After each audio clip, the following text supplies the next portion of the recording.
Assalamualaikum warahmatullahi wabarakatuh. Salam sejahtera untuk kita semua. Perkenalkan, saya Diana Mustikaweni dan teman-teman saya Laras Nuraniwati, Enok Irma, Desianti, Ilham Andita Fauzan, dan Denis Setiawan. Kami dari kelas XH, Program Studi Pendidikan Ekonomi, Universitas Indraprasta. Di sini kami akan mempresentasikan materi PowerPoint kami yang berjudul Penduduk dan Ketenaga Kerjaan. Mulai ke materi yang pertama, penduduk dan ketenaga kerjaan. Fungsi penduduk dalam konteks pasar ada dua, sebagai konsumen dan sebagai produsen. Kemudian ada lagi fungsi penduduk dalam konteks objek dan subjek. Itu juga dibagi menjadi dua, yang pertama objek pembangunan dan yang kedua subjek pembangunan. Fungsi penduduk dalam konteks SDM, yang pertama adalah penggerak pembangunan dan yang kedua penghambat pembangunan. Teori dasar penduduk. Transisi demografi fase pertama, kelahiran dan kematian tinggi. Fase kedua, kelahiran tinggi dan kematiannya rendah. Kemudian fase yang ketiga itu kelahiran dan kematiannya rendah juga. Teori jebakan populasi Malthus. Jumlah penduduk di suatu negara akan meningkat sangat cepat sesuai dengan deret ukur atau tingkat geometrik. Sementara karena adanya proses pertambahan hasil yang semakin berkurang dari suatu faktor produksi yang jumlahnya tetap, maka persediaan pangan hanya akan meningkat menurun deret hitung atau deret aritmatik. Karena pertumbuhan pengadaan pangan tidak dapat berpacu secara memadai dengan kecepatan pertambahan penduduk, maka pendapatan per kapita cenderung terus mengalami penurunan. Satu-satunya cara untuk mengatasi masalah rendahnya taraf hidup yang kronis tersebut adalah dengan penanaman moral. Jadi di kalangan segenap penduduk dan kesediaan untuk membatasi jumlah kelahiran. Selanjutnya adalah teori mikroekonomi fertilitas rumah tangga. Teori ini mengadopsi dari teori perilaku konsumen konvensional, yaitu anak dianggap sebagai barang konsumsi atau tidak memberi keuntungan. Permintaan anak merupakan pilihan ekonomi yang rasional bagi konsumen. Pilihan tersebut mengorbankan pilihan barang lain. Keinginan memiliki anak dipengaruhi oleh income, harga anak, dan keinginan mengkonsumsi barang lain atau efek substitusi dan pendapatan. Permintaan terhadap anak berhubungan positif dengan pendapatan, sedangkan permintaan terhadap anak berhubungan negatif terhadap harga relatif atau biaya pemeliharaan anak serta preferensi untuk barang-barang lain. Selanjutnya adalah kebijakan negara sedang berkembang untuk menangani masalah kependudukan. Yang pertama, mempengaruhi masyarakat untuk memilih pola keluarga kecil. Dan yang kedua, melaksanakan program keluarga berencana. Dan yang ketiga, memanipulasi insentif dan disinsentif ekonomi untuk mengurangi jumlah anak per keluarga. Yang keempat, mengalihkan urbanisasi dengan memperkecil kesenjangan ekonomi dan sosial kota dan desa. Yang kelima, penerapan sanksi. Dan yang keenam, menaikkan status ekonomi dan sosial wanita. Beberapa pendapat ahli ekonomi tentang penduduk. Yang pertama dari Adam Smith. Manusia adalah salah satu faktor produksi yang penting dalam menentukan kemakmuran suatu bangsa. Sumber daya manusia yang berkualitas merupakan prasyarat perlu atau necessary condition. Yang kedua dari Jean Baptiste Say. Supply creates its own demand. Artinya bahwa kegiatan ekonomi yang berimplikasi pada permintaan barang yang nilainya sebesar surplus produksi yang dihasilkan. Kemampuan manusia dalam menciptakan surplus produksi merupakan prasyarat barter ekonomi. Selanjutnya dari Thomas Robert Malthus. Malthus berpendapat bahwa masa depan umat manusia sangat suram karena jumlah penduduk yang tidak terkendali sebab faktor produksi tanah sifatnya terbatas. Pengertian angkatan kerja dan masalah angkatan kerja. Yang pertama, pengertian angkatan. Angkatan kerja adalah penduduk yang sudah memasuki usia kerja, baik yang sudah bekerja, belum bekerja, atau sedang mencari pekerjaan. Menurut ketentuan pemerintah Indonesia, usia kerja adalah mereka yang berusia minimal 15 tahun sampai dengan 64 tahun. Tidak semua penduduk yang memiliki usia tadi disebut angkatan kerja. Sebab penduduk yang tidak aktif dalam kegiatan ekonomi tidak termasuk dalam kelompok angkatan kerja, seperti ibu rumah tangga, pelajar, dan mahasiswa, serta penerimaan pendapatan atau pensiunan. Nah, penduduk ini dikategorikan menjadi dua, yaitu ada usia kerja dan bukan usia kerja. Nah, untuk usia kerja yaitu terdiri dari umur 15 tahun sampai 64 tahun. Nah, sedangkan untuk yang bukan usia kerja yaitu antara 0 sampai 5 tahun dan 65 tahun ke atas. Nah, untuk usia kerja yaitu ada angkatan kerja dan bukan angkatan kerja. Nah, untuk angkatan kerja itu terdiri dari yang bekerja, menganggur, atau sedang mencari pekerjaan. Nah, sedangkan yang bukan angkatan kerja yaitu dikategorikan sebagai pelajar, ibu rumah tangga, dan pensiunan. Selanjutnya yaitu tingkat partisipasi angkatan kerja. Tingkat partisipasi angkatan kerja atau TPAK adalah angka yang menunjukkan besarnya angkatan kerja dibanding dengan tenaga kerja atau penduduk usia kerja. Rumusnya yaitu TPAK sama dengan angkatan kerja dibagi usia kerja dikali 100%. Selanjutnya yaitu ada faktor yang mempengaruhi tinggi rendahnya TPAK. Nah, tinggi rendahnya TPAK itu sangat dipengaruhi oleh berbagai hal, antara lain yaitu yang pertama umur, yang kedua jenis kelamin, dan yang ketiga pendidikan. Nah, angka TPAK itu dapat dijadikan indikator tingkat kesulitan untuk mendapatkan pekerjaan. Jika angka TPAK yang rendah itu akan menunjukkan kecilnya kesempatan kerja yang tersedia bagi penduduk usia kerja. Nah, sedangkan angka TPAK yang tinggi itu menunjukkan besarnya kesempatan kerja yang tersedia. Selanjutnya yaitu ada jenis tenaga kerja. Nah, secara umum tenaga kerja itu dapat dibedakan menjadi dua, yaitu ada tenaga kerja rohani dan tenaga kerja jasmani. Nah, untuk tenaga kerja rohani yaitu adalah tenaga kerja yang dalam kegiatan kerjanya lebih banyak menggunakan pikiran yang produktif dalam proses produksi. Contohnya yaitu manajer, direktur, dan sejenisnya. Dan untuk tenaga kerja jasmani itu adalah tenaga kerja yang dalam kegiatannya lebih banyak mencakup kegiatan pelaksanaan yang produktif dalam produksi.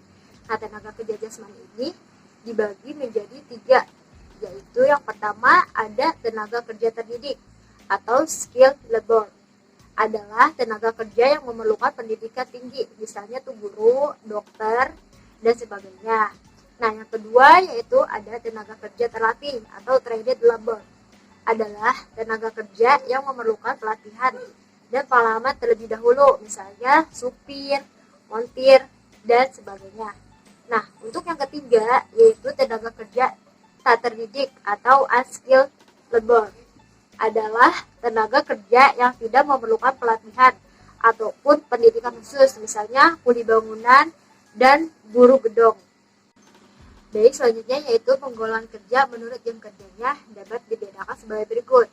Yang pertama yaitu bekerja penuh. Nah, orang yang digolongkan bekerja penuh yaitu jika selama 1 minggu bekerja 35 jam atau lebih. Nah, yang kedua yaitu ada setengah penganggur. Nah, orang yang digolongkan setengah penganggur yaitu jika selama 1 minggu bekerja kurang dari 35 jam. Dan yang ketiga yaitu setengah penganggur kritis. Nah, orang yang digolongkan setengah penganggur kritis itu jika selama 1 minggu bekerja kurang lebih dari 14 jam. Selanjutnya yaitu ada kriteria bagi angkatan kerja. Nah, kriteria bagi angkatan kerja untuk dapat memasuki dunia kerja adalah yang pertama yaitu jenis pendidikan, yang kedua keahlian khusus yang dimiliki, yang ketiga pengalaman kerja, yang keempat yaitu kesehatan yang prima, dan yang kelima yaitu adalah sikap kepribadian dan kejujuran. Selanjutnya yaitu permasalahan tenaga kerja. Nah, ada beberapa masalah yang sering dihadapi oleh tenaga kerja di Indonesia, antara lain. Yang pertama, yaitu kurang sesuainya kemampuan tenaga kerja dengan pekerjaannya. Yang kedua, rendahnya upah yang diterima oleh tenaga kerja. Yang ketiga, yaitu kurangnya perlindungan terhadap tenaga kerja. Yang keempat, yaitu waktu kerja yang tidak sesuai dengan harkat dan martabat kemanusiaan. Dan yang kelima, yaitu hubungan kerja yang kurang harmonis.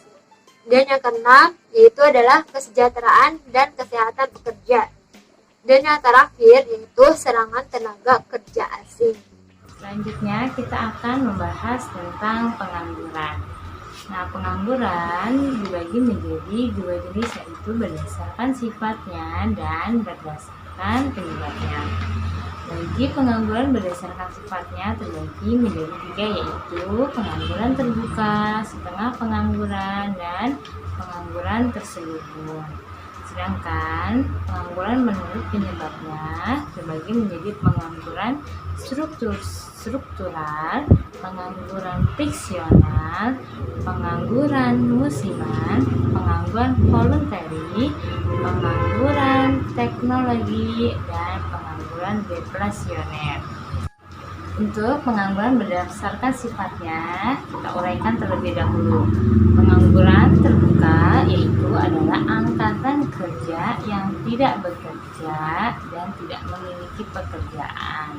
Sedangkan untuk setengah pengangguran adalah tenaga kerja yang pekerjaannya tidak optimum dilihat dari jam kerja. Nah, dengan kata lain, jam kerja dalam satu minggu yaitu kurang dari 36 jam. Sedangkan untuk pengangguran terselubung adalah tenaga kerja yang bekerja tidak optimum karena kelebihan tenaga kerja. Nah, umpamanya yaitu seorang petani yang menggarap sawah. Namun karena anaknya tidak punya pekerjaan, ia ikut menggarap tanah tersebut. Nah, anak petani tersebut termasuk dalam pengangguran terselubung. Tadi kita sudah membahas pengangguran berdasarkan sifatnya. Sekarang kita akan membahas pengangguran berdasarkan penyebabnya yang tadi sudah terbagi menjadi 6. Yang pertama yaitu pengangguran struktural. Pengangguran struktural adalah pengangguran yang disebabkan oleh adanya perubahan dalam struktur perekonomian, misalnya dari agraris menjadi industri. Otomatis kondisi tersebut mengakibatkan tenaga kerja yang memiliki keahlian di sektor pertanian tidak terserap di sektor industri. Nah, sehingga mereka akan menganggur. Yang kedua yaitu pengangguran friksional. Nah, pengangguran friksional adalah pengangguran yang disebabkan oleh pergeseran yang tiba-tiba pada penawaran dan permintaan tenaga kerja, sehingga sulit mempertemukan pencari kerja dengan lowongan terbatas. Yang ketiga ada pengangguran musiman. Nah, ini pengangguran musiman adalah pengangguran yang disebabkan oleh perubahan musim. Contohnya, buruh habis masa panen, ia akan menganggur. Next, selanjutnya ada pengangguran yang keempat yaitu pengangguran voluntary. Nah, pengangguran jenis ini terjadi karena adanya orang yang sebenarnya masih dapat bekerja, tetapi dengan sukarela ia tidak bekerja atau diminta berhenti bekerja. Nah, contohnya yang pertama yaitu ada seorang pegawai sebuah perusahaan berhenti bekerja karena punya uang yang banyak. Nah, sedangkan untuk memenuhi kebutuhan ia memperoleh dari penghasilan uang yang didepositkan atau dengan menyewakan rumah. Nah, untuk yang kelima yaitu ada pengangguran teknologi. Nah, pengangguran teknologi adalah pengangguran yang terjadi karena adanya atau penggantian tenaga manusia dengan tenaga mesin. Nah, karena kan banyak yang sekarang itu pabrik-pabrik yang sudah menggunakan bantuan mesin sehingga memangkas beberapa sumber daya manusia. Yang keenam, ada pengangguran deflasioner. Nah, pengangguran deflasioner ini disebabkan oleh pencari kerja lebih banyak dibandingkan dengan kesempatan kerja yang tersedia. Setelah tadi kita sudah membahas tentang jenis-jenis dari pengangguran, kita akan membahas penyebab terjadinya pengangguran itu sendiri. Nah, ada beberapa aspek yang menyebabkan pengangguran. Salah satunya yaitu ada aspek kependudukan. Nah, aspek kependudukan yaitu pertumbuhan pendudukan yang cepat menciptakan banyak pengangguran. Nah, dan meningkatnya jumlah angkatan kerja yang tidak diimbangi dengan perluasan kesempatan kerja. Jadi lapangan kerjanya lebih sedikit dibanding oleh pencari kerjanya. Yang kedua ada aspek ekonomi. Nah, dari ketidakstabilan perekonomian, politik, dan keamanan negara serta krisis ekonomi pada pertengahan tahun 1997 menyebabkan terjadinya pengangguran sebanyak 1,4 juta orang. Jadi aspek ekonomi pun berimbas menyebabkan terjadinya pengangguran. Seperti pada masa pandemi ini, ketika ekonomi merosot, maka perusahaan harus mem-PHK beberapa karyawannya yang menimbulkan pengangguran baru. Nah, untuk aspek ketiga yaitu ada aspek pendidikan. Nah, pendidikan harus mampu menghasilkan sumber daya manusia yang berkualitas. Dunia usaha tidak bersedia menerima tenaga kerja yang pendidikan dan terampil angkatan kerja yang rendah. Selanjutnya ada dampak pengangguran. Nah, kita akan bahas dampak pengangguran. Nah, adapun dampak-dampak pengangguran antara lain sebagai berikut. Yang pertama yaitu terhambatnya pertumbuhan ekonomi. Yang kedua, hilangnya mata pencaharian yang mengakibatkan keterampilan maupun kreativitas masyarakat menjadi berkurang karena tidak adanya tempat untuk menampung. Yang kedua yaitu terjadi ketidakstabilan sosial atau kerawanan sosial dengan bergerak segala tindakan kriminal. Jadi semakin tinggi angka pengangguran maka juga berdampak oleh tingginya tingkat kriminal. Yang keempat yaitu beban psikologis seseorang. Dengan menganggur, mereka bisa merasa keberadaannya kurang dihargai, maka bisa menimbulkan ketidakstabilan emosi pada diri seseorang. Dan tadi kita sudah membahas tentang dampak dari pengangguran. Sekarang kita akan membicarakan cara mengatasi pengangguran. Ada beberapa cara yang bisa kita gunakan untuk mengatasi pengangguran. Yang pertama yaitu kita membuka lapangan pekerjaan yang seluas-luasnya. Yang kedua yaitu proyek transmigrasi untuk pemerataan tenaga kerja. Yang ketiga yaitu peninjauan kembali aturan-aturan yang ada atau dikenal dengan deregulasi dan debirokratisasi yang bisa menarik investor asing dan bisa meningkatkan ekspor barang. Jadi pemerintah diminta untuk membuat aturan yang bisa menarik investor untuk bekerja sama oleh Indonesia agar bisa membuka lapangan pekerjaan yang lebih banyak. Yang keempat yaitu ada cara yaitu untuk meningkatkan sektor informal dari perekonomian masyarakat. Yang terakhir yaitu caranya dengan meningkatkan kualitas tenaga kerja melalui pelatihan maupun pendidikan. Jadi apabila kita mempunyai skill, maka akan lebih mudah dalam mencari pekerjaan dan juga sesuai dengan pendidikan yang udah pendidikan yang sesuai dengan pekerjaan yang dibutuhkan. Selanjutnya, dalam mengatasi masalah ketenagakerjaan, ada dua hal yang mendapat perhatian khusus. Yang pertama yaitu adanya kelebihan tenaga kerja yang tidak tertampung dalam usaha produksi yang ada. Jadi kelebihan tenaga kerja. Yang kedua yaitu adanya kurangnya tenaga kerja yang mampu bekerja sesuai dengan kebutuhan.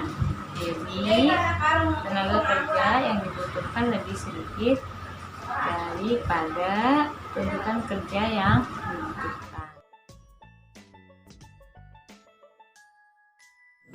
Cara-cara untuk memperluas kesempatan kerja. Adapun cara-cara untuk memperluas kesempatan kerja antara lain sebagai berikut. Yang pertama, meningkatkan usaha-usaha yang dapat mendorong tingkat produksi dan menjamin kestabilan harga. Misalnya dengan kebijakan seperti memberikan kredit dengan bunga ringan bagi para pengusaha kecil. Kemudian meningkatkan usaha-usaha yang bersifat sektoral dan regional, misalnya usaha pertanian yang berupa insentifikasi maupun eksentifikasi pertanian. Kemudian yang selanjutnya, peningkatan gizi makanan dan kesehatan. Cara-cara yang dapat dilakukan untuk meningkatkan mutu tenaga kerja antara lain sebagai berikut. Yang pertama, meningkatkan gizi makanan dan kesehatan. Yang kedua, meningkatkan pendidikan. Pendidikan di Indonesia bisa ditempuh dengan dua jalur atau sistem ganda. Maksudnya yaitu jalur pendidikan formal dari tingkat SD sampai dengan perguruan tinggi. Kemudian pendidikan informal melalui pelatihan-pelatihan maupun kursus-kursus yang biasanya diadakan oleh Depnaker. Peran pemerintah dalam mengatasi masalah ketenagakerjaan. Kesempatan kerja di Indonesia dijamin dalam pasal 27 ayat 2 Undang-Undang 1945 yang berbunyi, tiap-tiap warga negara berhak atas pekerjaan dan penghidupan yang layak bagi kemanusiaan. 1. Kepnaker nomor 3 tahun 1996. 2. Kepnaker nomor 150 tahun 2000. 3. Kepnaker nomor 78 tahun 2001. 4. Kepnaker nomor 13 tahun 2003. Memperluas kesempatan dan lapangan kerja. Peran pemerintah dalam mengatasi pengangguran adalah memperluas kesempatan dan lapangan kerja, meningkatkan mutu tenaga kerja, membatasi penggunaan tenaga kerja asing di Indonesia, mempermudah proses rekrutmen tenaga kerja, menetapkan kebijakan pengupahan, meningkatkan perlindungan terhadap tenaga kerja, menetapkan waktu kerja, menciptakan hubungan industrial yang harmonis, meningkatkan kesejahteraan dan kesehatan pekerja dan keluarganya.